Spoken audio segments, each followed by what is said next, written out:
Hey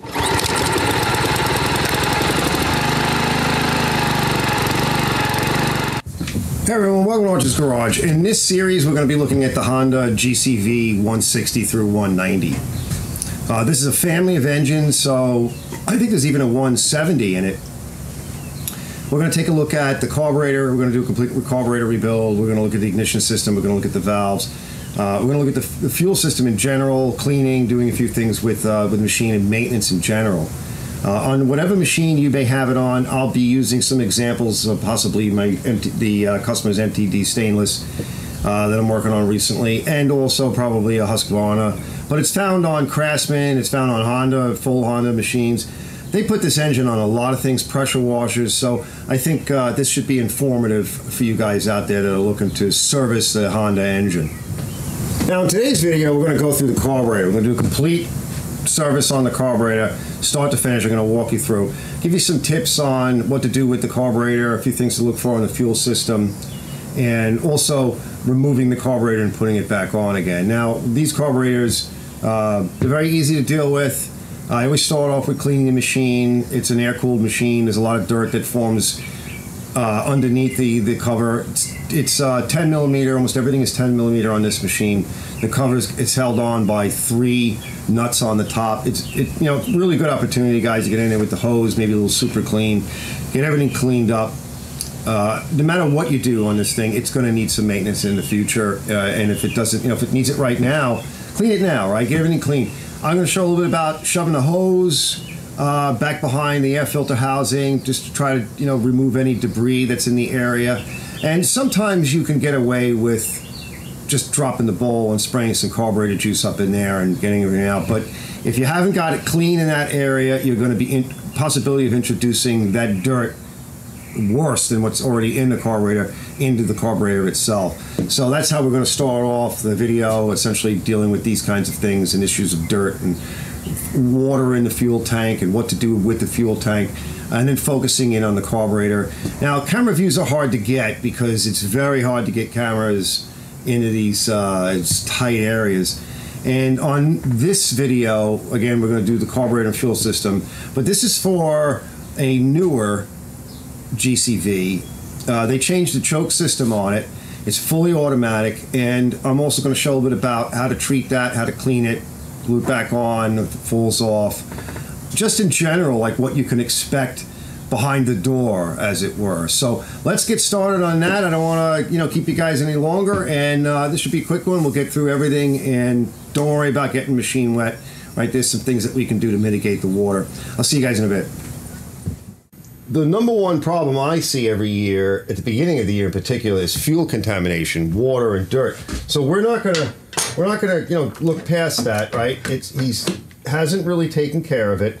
Although I don't see a lot of junk in the tank, that doesn't mean that we don't go over it. So I'm just going to put a little bit of my sort of release agent on there, push it down and in here, and it'll make it easier to come off. It just literally comes straight off. You can use one of these pliers, or my favorite is one of these, or you can make a little tool that hooks in here and just pushes off on it. But I like to put a little release agent in it, see how it's moving, no problem, and then no extra tool needed. And there's a filter on most of the Hondas. I think some of the older ones may have had a screen in the tank, if I remember correctly. It doesn't look bad. We're going to blow that out. It's got a little bit of junk on it. I can see it here. You may not be able to see it, but it does have some junk. I'm going to go take this outside, right? It's not particularly nice out today. We've got the outside of the tank clean. There is a number of there's dirt all around here. You always want to make sure you blow out and clean out your cap. I'm going to rinse it well with the hose, and then I'm going to blow it with compressed air, and I'm going to put a little bit of gas in it. I'll put a little cap on this, shake it around, dump the gas out, then blow it again, right? Hold on, I'm making a mess. And I'm going to set it to the side. Now, like I said, it's not that nice out today. It's going to rain again, most likely. So let me go do this now, and we'll let it set to dry. I just wanted to show you, the tank did have a little bit of dirt, and I could see it when I dumped the fuel out. There was dirt starting to come out of here. Here's the cap. You want to make sure you blow it out. Now, what's in here, okay, is this gasket, which has also got a little filter on it. and it's designed to sort of have like almost like a little valve here for the gases. And just be careful, that little filter goes in there. That filter could be dirty. The little filter actually let me show you, hold on. Actually, it goes in here. I'll show you in a second. Let me just put that filter back in. It goes in there. So I have the light on, so if it's a little overexposed, it's on purpose. Okay, then this goes on. So make sure it's all cleaned out in there. It's very common for dirt to really get into those areas, and just it's so easy to check.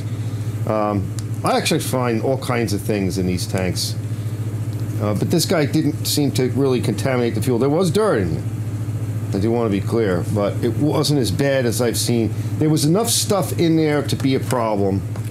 Now I'm going to put a little bit of gas in, like I said, slosh it around, although I noticed that the plastic on this tank, and this is interesting, on the Black Briggs tanks, the water kind of stays on the plastic a little bit more, and it's got a reservoir on it that's kind of out of the way, and it's hard to get water out of it once you get it in.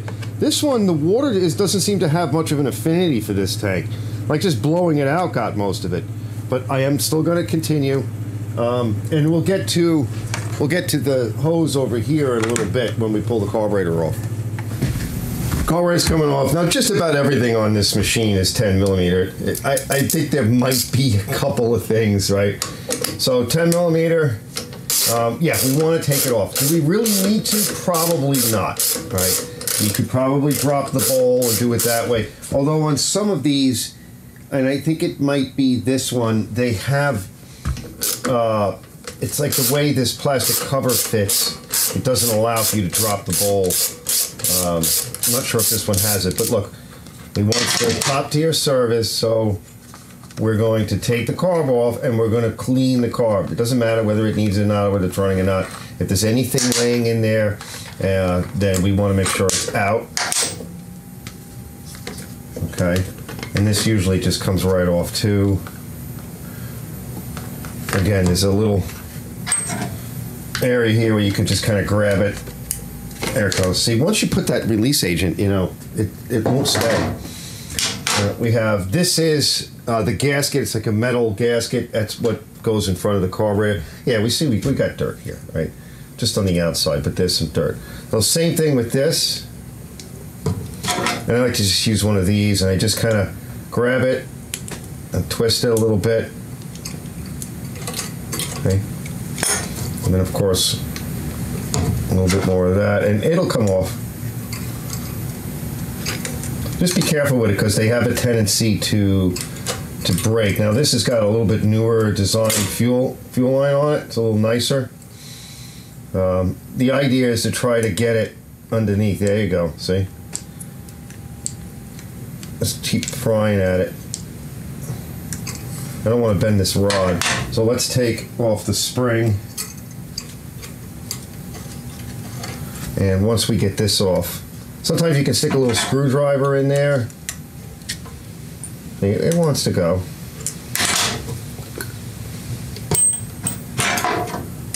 Be gentle with it. It'll go.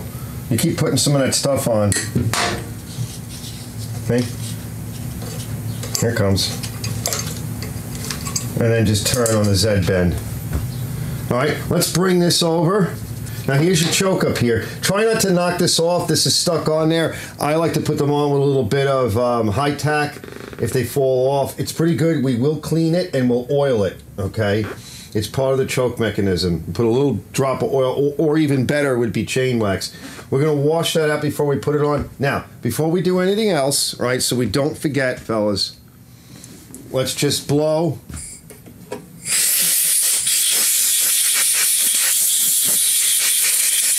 And then back this way. Okay, and we're clean. All right, so now that I've done that, right, I'm not going to forget, because there could be water. It looks like there is a bit of water in there. Probably, you know, right at the bottom of the tank. Tank's nice and clean, it's drying. Got a little bit nicer out, so I might put it back outside.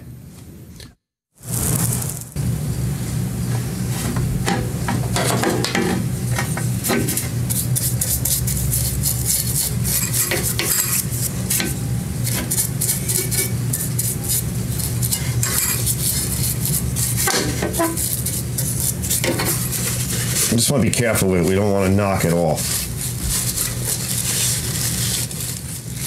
It's a different way of doing the choke. Yeah, it feels a little bit better. It wants to come off. Now, I don't want to disrupt it, but I'll show you what's in here.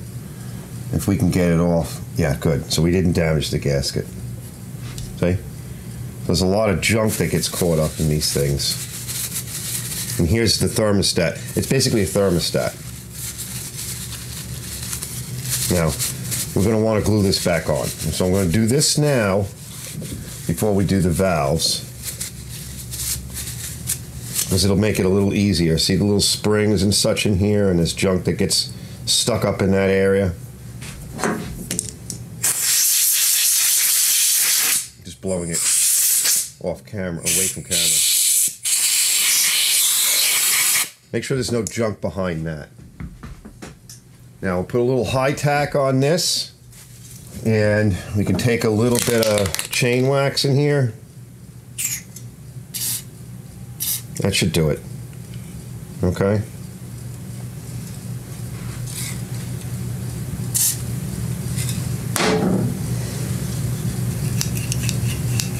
That's good. All right. I'm going to put a little bit of that in there. Glue it back on.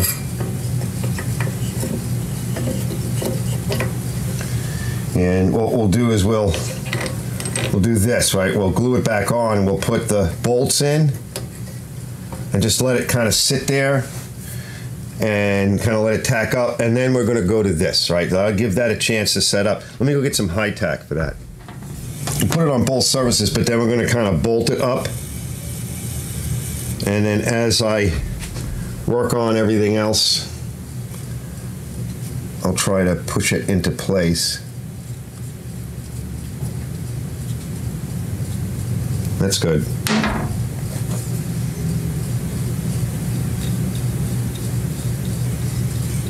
This will just make it a little easier to assemble and make sure that everything seals well.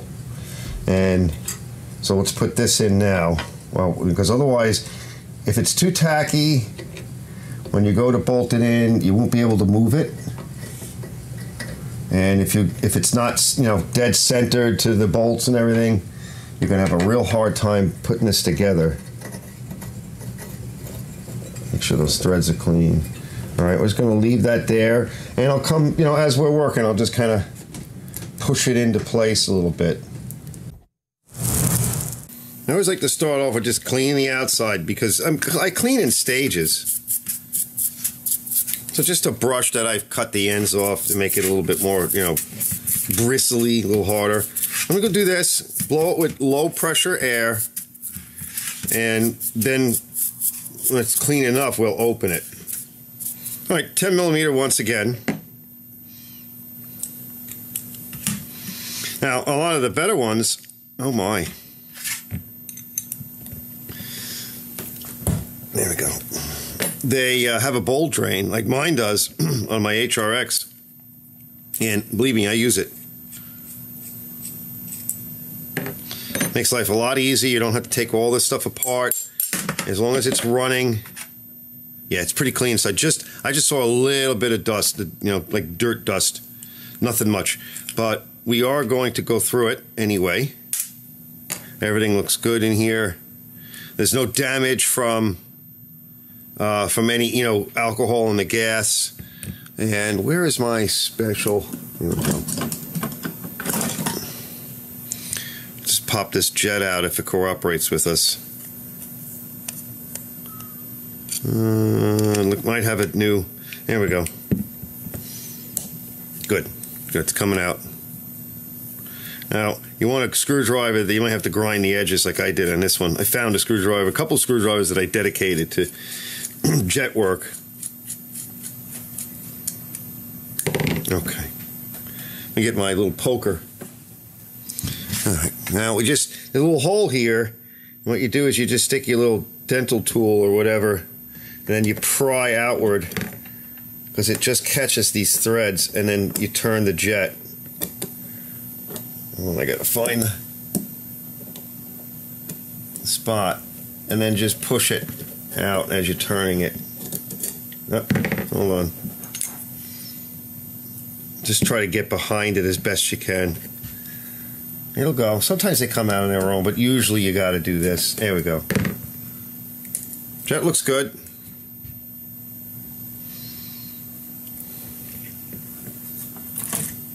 Now, in these new ones, they're pretty small. Yeah, it's smaller than that. Now, I keep these guys. These are the Tecumseh needles with the keeper spring on it. And they usually fit. Yeah, it fits fine. Just to make sure there's nothing to do in it, we're going to just blow it out. And one more spot. Now, sometimes we can get these out. There we go. See? And another thing, too, is these needles fit in these holes, see?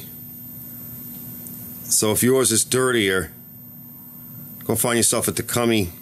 Keep a Tecumseh card. Keep one of these around. That looks good. We're just going to blow it. We got one more spot. Phillips head screwdriver here. Now, yours may look a little bit different. This is a slightly newer engine, so... Oh, hold on. Oh my. That didn't want to go. That's why I like these long screwdrivers. It gives me more torque. They twist. And then we're just going to blow through that. We're almost done.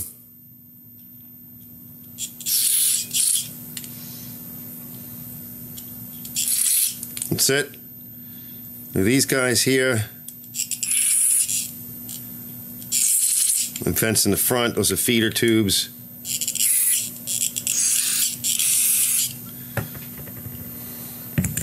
Of course, through the emulsion tube, we'll blow it. This thing's nice, though. Yeah, that's it. All right, now I'm going to put it together again. Let me just blow it with some low pressure air off camera. I always like to blow away from everything. Just blow this guy out.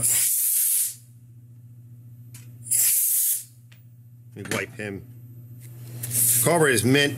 Everything is mint. I'll be able to tell him that I was in it and that everything is good and mint. Now, just to put it together, I like to use my Tranny Fluid mix.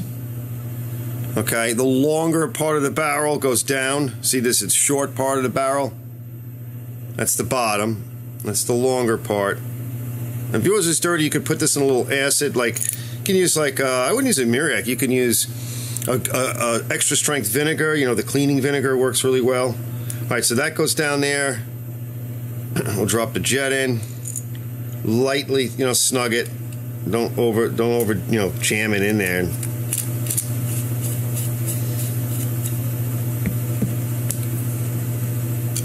It's beautiful. Hang the needle. Carefully drop it in. Put the hanging rod on. This guy here, if you want,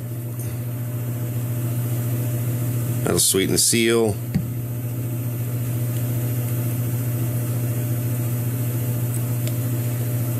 Make sure it lines up well. Same here.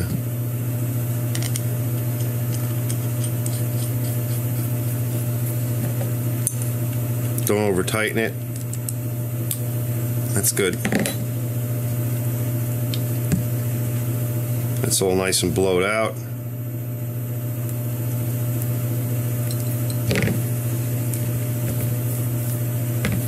Now this one's in really nice shape, but yours might be a little bit worse, so make sure, you know, everything works. We're good. Now we'll bring it over to the engine, we'll reinstall it. Here's our gasket. It's in pretty good shape.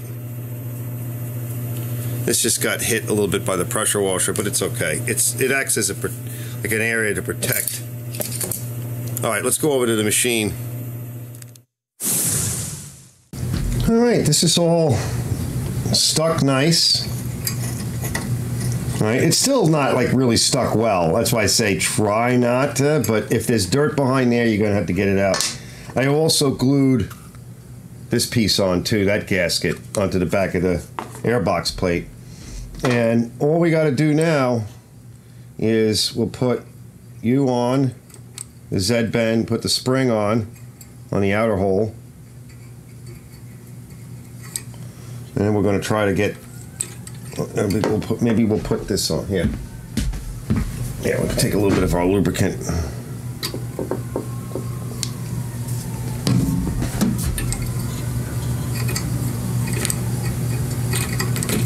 It goes on nice and easy.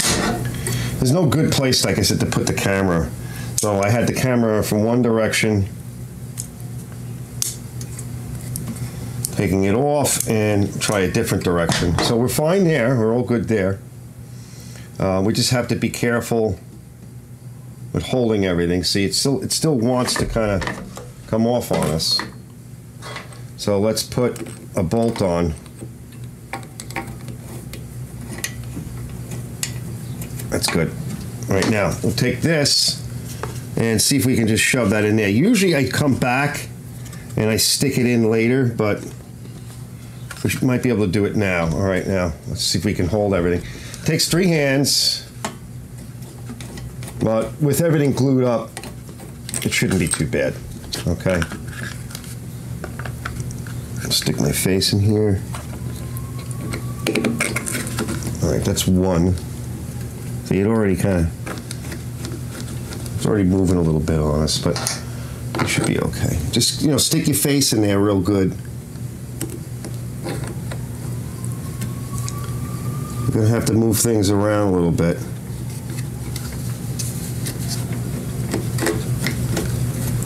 So far it looks like it's okay.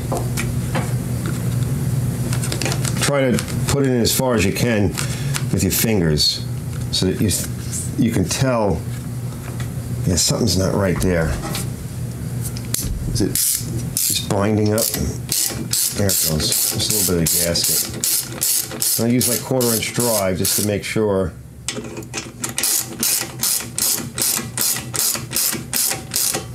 And sometimes the choke gets in the way, but it shouldn't be a problem. I'll know when it goes to start. There's no good way to test it. I see the choke is closed, and I'm going to come around from the other way before I tighten anything down. It's a little different mechanism, like I've said. So here it is over here. It looks like it's working. Yeah.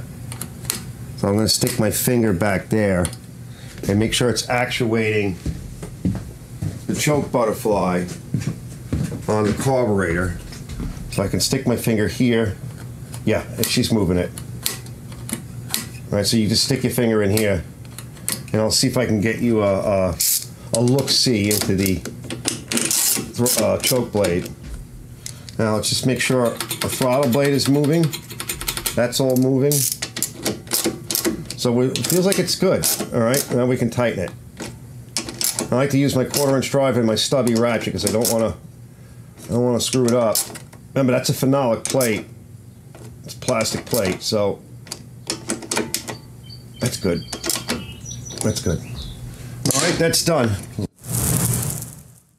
So lighten it up.